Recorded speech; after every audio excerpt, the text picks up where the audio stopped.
Selamat pagi Bapak Ibu sekalian. Baik, mohon izin saya menyampaikan tentang peranan zat gizi terhadap pembentukan sistem imun tubuh kita. Bapak Ibu sekalian, ini adalah gambaran sederhana bagaimana respon imun respon imun terhadap antigen yang masuk ke dalam tubuh. Jadi kalau ada antigen yang masuk ke dalam tubuh, maka tubuh itu langsung meresponnya, akan memberikan untuk antibodi untuk menghalau kerja-kerja dari antigen. Nah, yang bisa masuk ke dalam itu bisa mikroba, bisa parasit, berupa cacing, protozoa, amoeba, bahkan virus pun itu bisa masuk ke dalam tubuh kita. Baik, next. Nah, saya secara ini aja, artinya menggambarkan bagaimana adanya kerja dari antibodi dan antigen, ibarat ini ada sebuah game tentang peperangan. Jadi ada pasukan yang akan menginvasi suatu daerah. Nah, bagaimana pasukan-pasukan yang bertahan di kerajaan yang diserang itu berusaha untuk mengidentifikasi pasukan apa saja yang menyerbu, apakah artileri, apakah pasukan panah dan sebagainya, berapa jumlahnya, sehingga ini harus diidentifikasi. Nah, dari identifikasi inilah bagaimana antibodi itu bisa menghalau apa saja yang masuk ke dalam tubuh kita. Oke, next. Nah, ini respon terhadap luka yang masuk ke dalam tubuh kita. Jadi pada saat terjadi paparan awal, maka adanya penurunan energi, suhu, konsumsi. Jadi konsumsi O2. Jadi ibarat ada tekanan musuh gitu ya, maka tubuh kita kaget awalnya, tubuh kita shock, dan ini berlangsung dalam beberapa menit. Nah, dalam beberapa menit, kemudian akhirnya tubuh berusaha mengenali, mengidentifikasi paparan apa saja yang masuk ke dalam tubuhnya. Kemudian disinilah mulai terjadinya katabolisme. Dalam beberapa jam, dalam beberapa hari, tubuh berusaha memobilisasi pasukan-pasukan atau imun-imun yang ada di dalam tubuh untuk menghalau datangnya invasi antigen-antigen yang masuk ke dalam tubuh kita. Dan ini berlangsung. Nah, ini kondisi ini akhirnya menyebabkan tadi adanya pembentukan energi selain dari karbohidrat ya.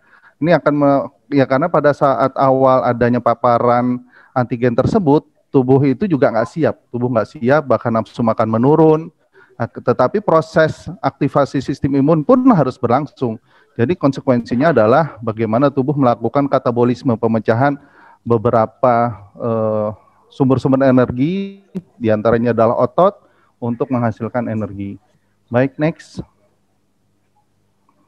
Kalau kita lihat secara umum, ini adalah yang sebelah kiri itu adalah persentase kebutuhan energi secara umum. Jadi kalau dalam kondisi tidak ada paparan atau dalam kondisi istirahat, maka kita lihat kecepatan energi basal itu hanya 65%, kemudian ada termogenesis 10%, dan kerja fisik itu sekitar 25%. Sementara ketika adanya paparan dari invasi antigen, itu adanya peningkatan kecepatan metabolisme basal sebesar 70%.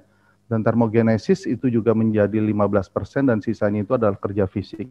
Ini adalah proses-proses yang wajar, yang alami. Ini adalah mekanisme pertahanan tubuh terhadap antigen. Oke, next. Nah, kita lihat Bapak Ibu sekalian, karena asupan di awal-awal ini juga bermasalah, artinya nafsu makan menurun, maka tubuh melakukan katabolisme. Yang tadi di depan saya katakan, adanya pemecahan otot-otot itu untuk proses gluconeogenesis untuk menghasilkan glukosa. Kemudian karena di sini juga ada biomarker atau semacam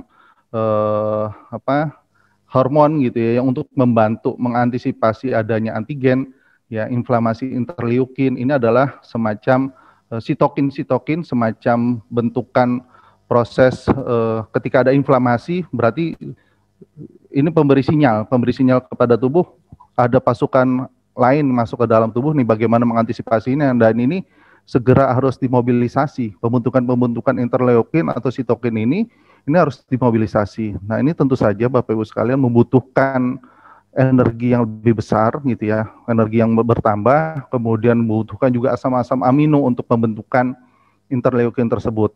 Nah, kan pasti ada pertanyaan, kenapa asam amino? Nanti akan saya jelaskan bagaimana proses aktivasi suatu protein dalam tubuh. Oke, next. Bapak Ibu sekalian, kalau kita lihat, ini adalah sistem pertahanan pertama. Jadi apapun yang masuk ke dalam tubuh kita itu luar biasa, Masya Allah, Allah Subhanahu Wa Taala membuatnya itu berlapis-lapis. Ada pertahanan pertama berupa kulit, membran mukosa, kemudian cairan sekresi dari kulit dan membran mukosa. Ini adalah apapun yang masuk akan dihadapi dengan sistem pertahanan pertama. Kemudian nanti ada pertahanan kedua, itu tadi yang inflamasi, interleukin dan sebagainya. Ini nanti ada yang kita sebut dengan antiinflamasi maupun inflamasi adalah pertahanan tubuh yang siapapun yang masuk ke dalam tubuh itu akan berhadapan dengan pertahanan kedua. Nah, kemudian baru setelah ternyata dalam pertahanan kedua itu juga tidak bisa dilawan, tubuh akhirnya berusaha untuk mengenal antigen-antigen apa saja yang masuk ke dalam tubuh. Nah, ini yang kita sebut dengan pertahanan tubuh spesifik. Nah, disinilah dibentuknya antibodi untuk tadi melawan antigen yang masuk ke dalam tubuh. Nah, dalam proses vaksin sebenarnya yang dimasukkan itu adalah kuman atau virus yang sudah dilemahkan. Ada kesempatan tubuh untuk mengidentifikasi bentuk antigen yang masuk ke dalam tubuh, bentuknya, spesifikasinya, sehingga antibodi itu lebih mudah, lebih mempercepat pembentukan antibodi dibandingkan kalau terlalu kuat virus yang masuk, ya belum sempat membentuk secara sempurna antibodi tersebut, akhirnya tadi si virus ini atau si antigen ini menyerangnya lebih cepat dibandingkan pembentukan antibodi. Nah, kenapa ada program pemerintah untuk vaksinasi? Karena tadi untuk memberikan antibodi dalam tubuh kita untuk lebih mengenal spesifikasi dari antigen yang masuk ke dalam tubuh kita. Baik, next. Nah, ini yang tadi di depan saya menyampaikan bagaimana proses pembentukan suatu protein tubuh. Jadi Bapak Ibu sekalian, dari ujung rambut kita sampai ujung kaki itu kita kenal dengan protein tubuh. Baik itu hormon gitu ya, bagi ke rambut, kuku. Nah, ini semua kita dapatkan dalam suatu DNA. DNA kita itu tersimpan dalam sebuah kromosom. Nah, dalam suatu waktu tertentu, artinya ada regulasi, ada waktu-waktu tertentu, DNA ini harus berubah menjadi protein. Nah, berubah jadi protein ini butuh tahapan. Tahapannya itu dari DNA ini nanti akan dirubah, ditranskripsi menjadi RNA, kemudian baru nanti akan diolah menjadi sebuah protein. Jadi ibaratnya kita ahli gizi ya, saya coba analogikan, ibaratnya saya punya buku resep, ya resep yang sangat bagus sekali, resep turunan, dan ini harus dijaga keutuhan buku ini. Nah, begitu juga DNA kita, itu harus dijaga, harus dikonservasi. Kenapa harus dikonservasi? Agar blueprint tubuh kita tidak rusak, agar DNA kita tidak rusak. Sehingga mereka dikonservasi di sebuah kromosom. Nah, kromosom adanya di mana? Kromosom adanya di inti sel. Nah, pada saat akan diolah, buku resep tadi akan diolah menjadi sebuah protein, maka tadi buku resep tadi itu harus ditranskripsikan dalam sebuah sketsa. Nah, kenapa harus dalam bawah sketsa? Karena nanti yang akan dibawa ke dapur itu adalah si sketsanya tadi. Kalau DNA-nya yang dibawa ke dapur, tadi DNA ini bisa rusak. Sehingga ada mekanisme perubahan dari DNA itu menjadi RNA. Nah, RNA ini nanti akan dibawa kemana? Akan dibawa ke ribosom. RNA ini ibarat tadi kita makan masak, akan dibawa kemana? Ke dapur. Jadi dapur pengolahan untuk pembentukan suatu protein tubuh itu ada di ribosom. Nah, masalahnya adalah, misalnya di sini di buku sketsa ini, ditulis nih di RNA ini, saya butuh asam aminohistidin, ya bahan bakunya. Saya ingin masak opor ayam, maka dapur tersebut harus menyiapkan ayam, harus menyiapkan santan dan bumbu-bumbu lainnya. Nah, terus bagaimana kondisinya kalau ternyata tidak ada santan? Ya, maka yang terjadi, yang dimasak itu bukan opor ayam, yang terjadi adalah ayam goreng. Nah, begitu juga tubuh kita dalam pembentukan protein-protein tubuh atau antibodi ataupun protein-protein tubuhnya, kita harus siap melengkapi asam-asam amino tadi. Sehingga ada yang kita sebut dengan asam amino esensial dan asam amino non esensial. Nah, asam amino esensial ini yang harus kita dapatkan dari tubuh. Sehingga ada yang kita kenal dengan hipotesis Barker. Hipotesis Barker itu mengatakan bahwa proses pertumbuhan akan tetap berjalan Tetapi konsekuensinya ketika ada suatu asam amino yang tidak bisa dipenuhi oleh tubuh, maka tadi ada ketidakmatangan dari organ yang dibentuk oleh tubuh. Salah satunya di antara anak-anak yang BBLR, anak-anak yang lahir dengan berat badan rendah, itu ada kemungkinan pada saat dia dewasanya ada gangguan-gangguan fungsi dari jantung seperti itu. Nah, begitu juga dalam pembentukan protein tubuh terutama antibodi, ini harus disiapkan nih asupannya. Bagaimana asupannya, terutama protein itu harus dijaga. Nah, proteinnya terutama adalah protein-protein yang esensial seperti itu. Baik, next. Nah, ini contoh aja gambaran bagaimana kode dari RNA itu ditranskripsikan, diubah menjadi suatu asam amino. Jadi UUU, UUC itu adalah kode RNA gitu ya. Ini adalah kode asam amino. Nah, asam amino inilah yang harus kita siapkan dalam tubuh kita. Jadi kita mengenal ada 20 asam amino ya. Dan ini memang mutlak harus disiapkan dalam proses pematangan suatu jaringan atau pergantian. Jadi pematangan suatu jaringan atau kita sebut dengan ekspresi gen itu ada yang sifatnya regulasi secara secara rutin, misalnya kuku kita memanjang, rambut kita memanjang, kemudian kita potong, kemudian ada pertumbuhan lagi. Nah, itu secara rutin. Tapi ada juga yang insidental, seperti tadi aktivasi suatu antibodi. Itu berdasarkan paparan, ya, inflamasi, terjadinya inflamasi, luka. Nah, itu berarti adanya paparan yang harus mengaktifkan gen kita dalam waktu-waktu yang insidental, seperti itu. Baik, next. Bisa, nah baik. Ini adalah asam-asam amino yang kita kenal Bapak Ibu sekalian. Jadi tadi itu singkatan-singkatan, misalnya K itu adalah lisin, R itu arginin, kemudian histidin itu his atau H, dan selanjutnya. Jadi kita kenal ada 20 macam asam amino. Oke, next. Nah, kita coba sedikit mengenal tentang virus sebagai antigen yang memapar diri kita menjadi suatu pandemi. Jadi virus ini adalah patogen intraseluler yang masuk ke dalam tubuh, yang dia bisa mengembangkan mekanisme, kemudian menginvasi secara seluler, melakukan replikasi. Jadi gini, virus itu dia tidak suaranya putus-putus. Suara putus-putus ya Pak? Baik, saya lanjutkan. Ini mungkin ada gangguan masalah jaringan. Jadi kalau kita lihat bahwa virus itu adalah bagaimana dia bisa membajak organel-organel sel kita untuk mereplikasi dirinya. Karena virus itu dia tidak punya organel sel untuk mereplikasi dirinya sendiri. Sehingga tadi dia masuk ke dalam tubuh kita. Jadi dia punya yang namanya DNA virus. Ya, DNA virus ini dia punya, tetapi dia tidak punya kemampuan untuk mereplikasi dirinya. Nah, kemudian bagaimana caranya? Dia akan masuk ke dalam tubuh kita, dia menggunakan organel tubuh kita untuk mereplikasi, ya, sehingga dalam proses replikasi itulah dia merusak atau melisis jaringan-jaringan tubuh kita. Oke, next.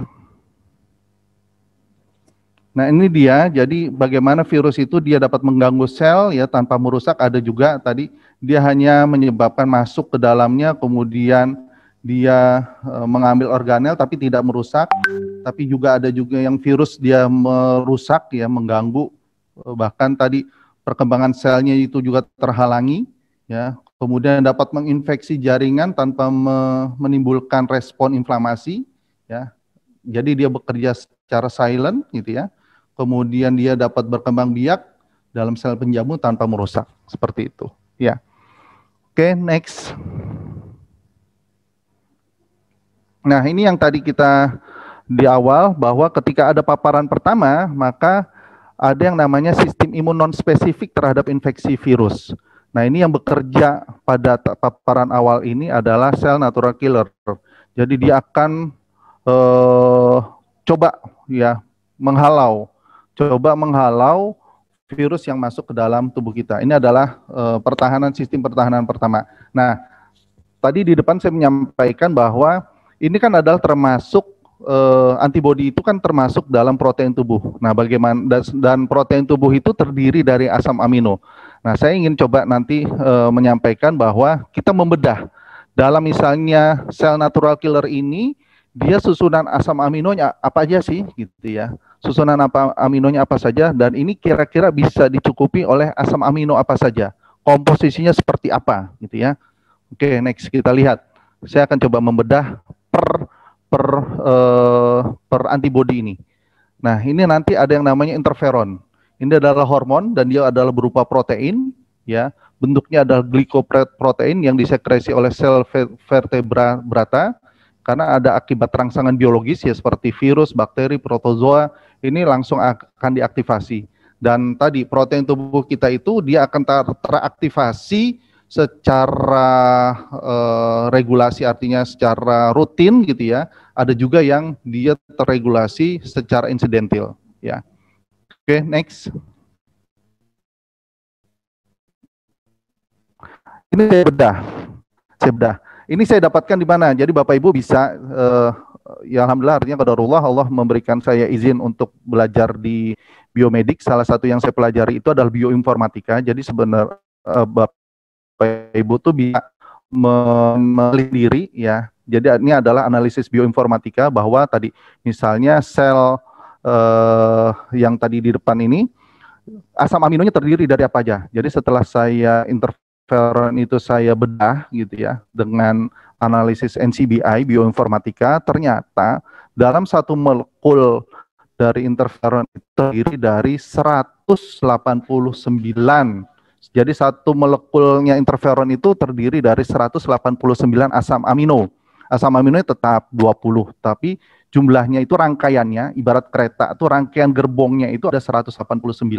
Komposisinya apa aja? Leucin itu ada 27 molekul atau 14,3% dari 189. Serin itu ada 18 molekul ya. Kemudian kemudian arginin ya. Arginin, kemudian dan selanjutnya nih banyak banget ya, artinya saya coba mempercepat saja biar nanti kita bisa diskusi dan sebagainya. Kemudian ada glisin, tirosin. Nah, Bapak kalian kita lihat ini adalah asam-asam amino. Nah, bagaimana kompetensi seorang ahli gizi?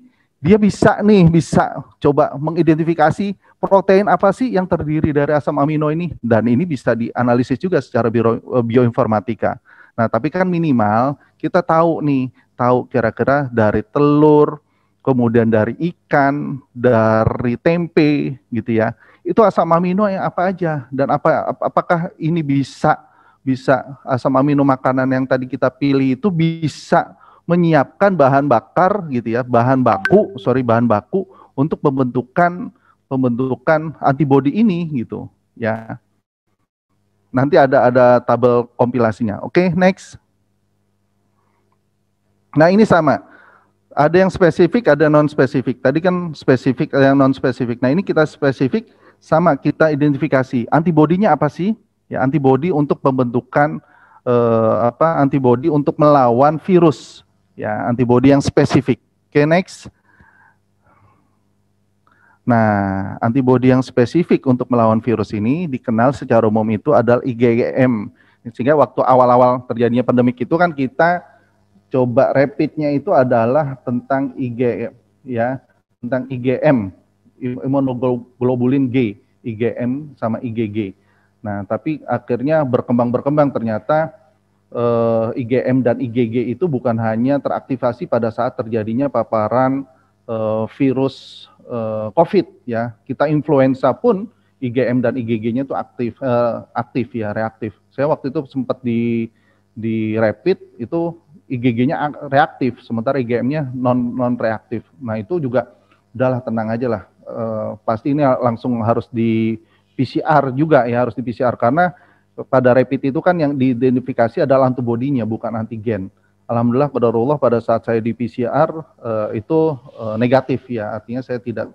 Jadi IgG saya itu reaktif karena saya misalnya sedang flu atau ada paparan virus lainnya ya. Intinya tadi saya katakan spesifik, tapi spesifik untuk virus ya, tapi tidak spesifik untuk virus COVID seperti itu. Nah, kita lihat sekarang IgM ini susunan asam aminonya apa sih? Sehingga kita harus coba sebagai ahli gizi berpikir kira-kira bahan makanan apa sih yang bisa menunjang pembentukan asam-asam amino ini. Jadi kan Bapak Ibu sekalian, kalau secara proses biokimia itu kan kita makan misalnya tempe, kita makan telur, itu kan adalah suatu protein. Nah, nanti protein-protein ini pada saat proses pencernaan dan penyerapan itu kan dipecah menjadi asam-asam amino. Nah, dalam proses pemecahan asam-asam amino ini nanti mereka akan berkumpul di mana? Berkumpul di pool asam amino. Nah, pool asam amino ini adalah tidak lain adalah ribosom. Nah, mereka standby-nya apa? Untuk menunggu proses pemasakan tadi, identifikasi resep yang berasal dari RNA. Dan RNA itu adalah berasal dari DNA tadi, setelah ditranskripsi, ya kemudian nanti akan ditranslasi menjadi sebuah protein. Oke, next. Nah, ini dia Bapak Ibu sekalian, jadi sebuah molekul IgG, ya, IgG, itu ternyata ada 453 deretan asam amino. 453 deretan asam amino. Bayangin. Ini kalau di bioinformatika bisa kegambar nih bentuk molekulnya nih. Luar biasa, saya aja Masya Allah ketika belajar ini sempat terkaget-kaget. Oke, terima kasih Mas Yudi, waktunya tinggal 10 menit lagi. Nah, ini susunannya seperti ini ya. Penjelasannya saya skip aja karena tadi hampir sama dengan yang lain. Itu yang saya kuning-kuningin itu adalah asam amino esensial. Oke, next. Nah, kemudian nanti ada lagi bentuk antibodi lainnya ya. Itu namanya IgG. Tadi IgM, ini IgG. Oke, next. Nah, ini dia. Ternyata IgG itu ada 317. Ya, 317 gerbong asam amino. Nah, ini fungsi ahli gizi adalah bagaimana menyiapkan asam amino ini. Ini kan kode, ya, kode dari gen kita tadi. Oke, next. Nah, next. Oke, Bapak Ibu bisa tampil ya. Nah, tadi kan kalau yang ini adalah antibodi IgG. Nah, saya ambil contoh aja. Misalnya saya menyiapkan sebagai ahli gizi, saya menyiapkan adalah telur, ya, telur ayam, ya, telur ayam. Dalam telur ayam itu ada yang kita sebut dengan albumin, ovalbumin, ya. Ini ada kode gennya. Kode gennya ini serpin B14 namanya. Ya, serpin B14. Nah, kita cek, ternyata telur ayam itu kandungannya ini, dia terdiri dari asam-asam amino ini, ada 384. Ya, 384. Nah, ini dia artinya Bapak Ibu sekalian, kita sebagai ahli gizi setelah, kenapa kita perlu belajar tentang imunologi, karena akhirnya kita mengetahui sistem imun apa saja sih yang teraktivasi ketika ada paparan virus, ketika ada paparan bakteri, kemudian ketika ada paparan parasit. Nah, kemudian kita uraikan antibodi tersebut terdiri dari asam amino apa saja. Nah, kemudian akhirnya kita cari nih protein apa saja yang kira-kira mendukung pembentukan asam amino tersebut. Ini istilahnya kita sebut dengan homolog, protein-protein yang homolog, protein-protein yang punya kemiripan susunan asam aminonya dengan asam amino antibodi tersebut. Nah, ini kita sebagai ahli gizi coba tadi merangkum suatu menu berdasarkan biomarker tersebut, ya, berdasarkan biomarker tersebut. Nah, ini akhirnya saya coba karena waktu terbatas, saya coba menguraikan ini adalah susunan dari asam amino sebuah putih telur, ya, sebuah putih telur itu terdiri dari 386 gerbong asam amino yang terdiri dari 20 asam amino dan ini jumlah-jumlah molekulnya. Oke, singkat waktu, jadi Bapak Ibu sekalian, bahwa asam amino itu bukan satu-satunya. Jadi yang meningkatkan asam amino itu memang benar, yang meningkatkan antibodi itu memang benar asam amino karena dia yang membangun batu-batu bata, ya, batu-batu bata dari sebuah antibodi, ya. Tetapi dalam meningkatkan sistem kekebalan itu bukan hanya asam amino, ya. Di antaranya ketika harus mengaktifasi berarti kita harus memberikan lingkungan yang cocok dengan sistem kekebalan tersebut, ya. Contohnya ketika kita kondisi sakit itu kan kondisi tubuh kita adalah asam, ya.